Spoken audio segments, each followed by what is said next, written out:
mask. It hides the pain. I wear the mask to protect myself. Right, from the pain.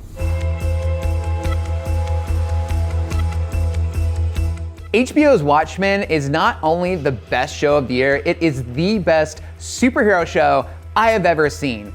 A sequel, I guess you could call it, but almost feels in a way like a reinvention of the series because it just feels so different than what Alan Moore did the first time. He's not playing it safe, which I think is what makes it so good. Watchmen featured a very grounded world that followed every part of the original comics, made it its own, and introduced this whole new mystery that doesn't take away from the comics but kind of adds to it. This hyper-focused, politically charged take on racism, on superheroes, nostalgia, and it all kind of coalesces into this really amorphous, strange blob of comic book weirdness, and it's so much fun. What do you think, Miss Crewcast? This will have him quaking in his boots, Master.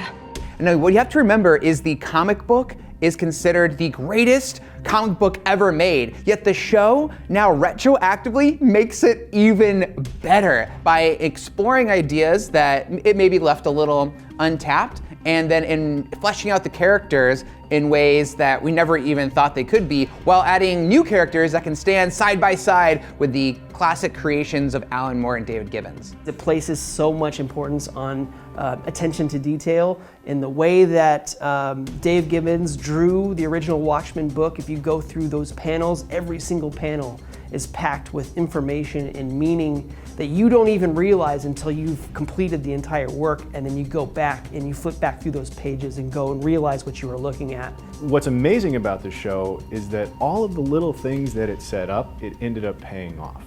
The show deals with non-linear storytelling, it deals with going back and forth through time, it deals with established things that we know from the comic books and mixes in new elements, and it all works so well together, which is really a testament to Lindelof and the show creators who were able to tie everything up like that. So one thing that's really cool about the show is that it is a sequel to the comic book, not necessarily the movie, because the movie changed the ending to get rid of the weird, gross squid thing, but the show made a meal, obviously, of showing the squid falls and showing how that affected people. The squids actually created my favorite new character, Looking Glass, and he is someone who shows what happened in the fallout of that psychic explosion that killed 3 million people and gave PTSD to millions more, and he is a result of that and became a superhero because of that. May I go?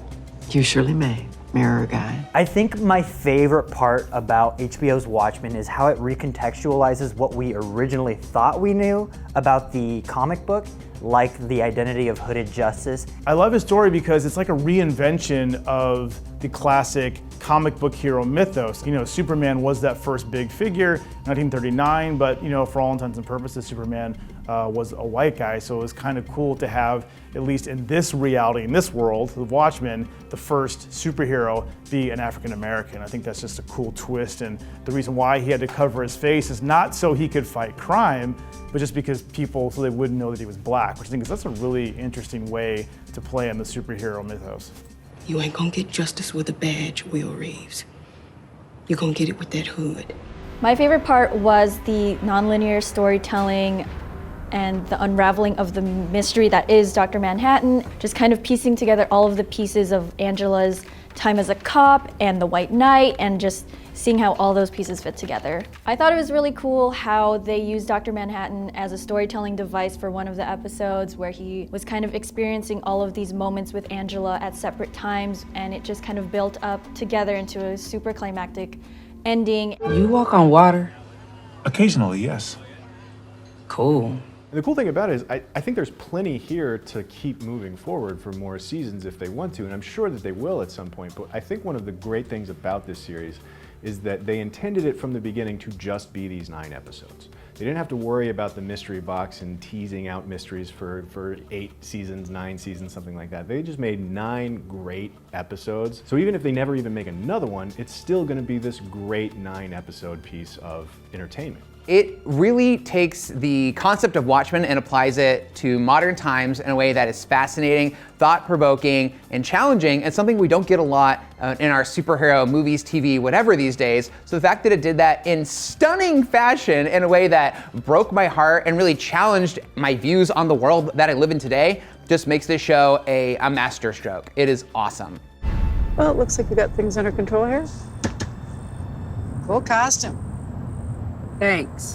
Just run and